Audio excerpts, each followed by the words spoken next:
आपसे विनती है कि आप ये जानिए वक्फ किस काम के लिए होता है। वक्फ होता है धर्मार्थ का काम करने के लिए।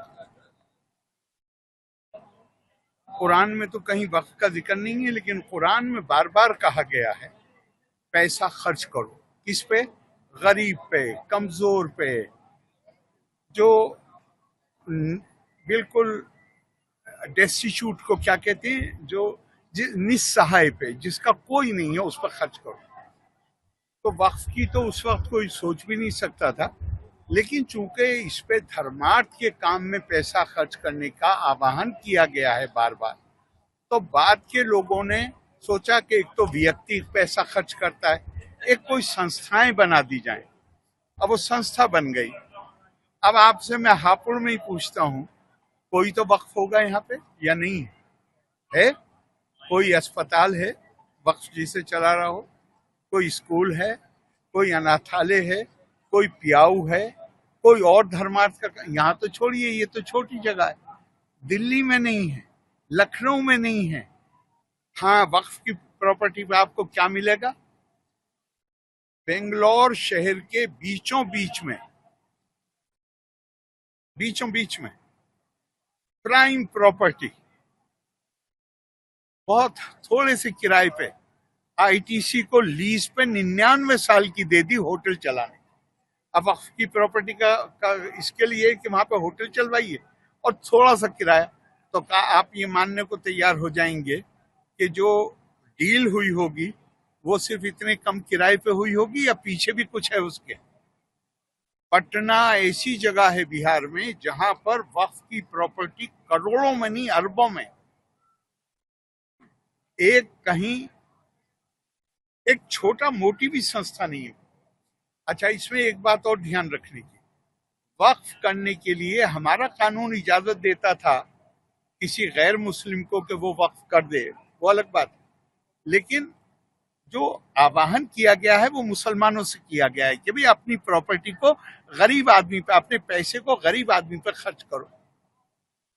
वो तो आवाहन मुसलमानों को किया गया है, लेकिन जो वक्फ प्रॉपर्टी है उसका फायदा किसको पहुंचेगा? वो कुरान में साफ है कि उसमें आप हिंदू और मुस्लिम का भेद नहीं, मतलब किसी भी कोई भेदभाव नहीं कर सकते। कोई भी गरीब है, किसी भी मत का मानने वाला हो।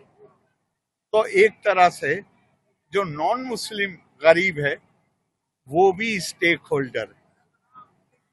और मैं पढ़ दूं, आप कहें तो कुरान की आयत, इन्नमस सदकातु लिल फुकराए वल मसाकीन।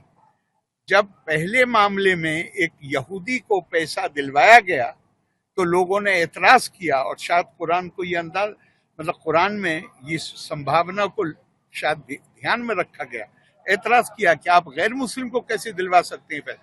उन्होंने कहा गौर से पढ़ो, यह है कि फकीर मुस्लिम निर्धन के लिए है और मिस्कीन गैर मुस्लिम निर्धन के लिए।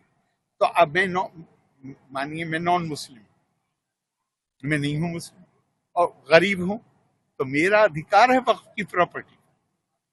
वक्फ करने वाला मुसलमान हो सकता है, वक्फ से फायदे उठाने वाले का तो साफ साफ लिखा हुआ है कुरान में कि वो कोई भी, उसके लिए एक ही मापदंड है कि अगर वो निर्धन और निस्सहाय तो उसका अधिकार।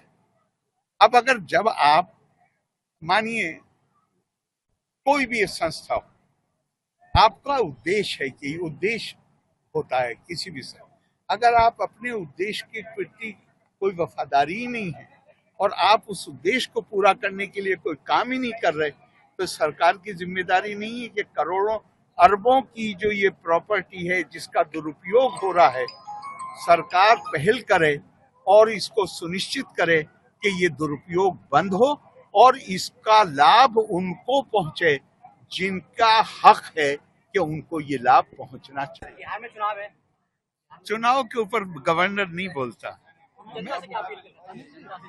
एक ही अभी जो मैं बोला वही करूंगा। हमें अपने आप को कभी छोटे खानों में मत बांटिए। भारत की ज्ञान की संस्कृति है, ये महान देश है, उस महानता को महसूस कीजिए और सबके प्रति अपनी जिम्मेदारी को पूरा कीजिए। वीके न्यूज, राष्ट्र के नाम।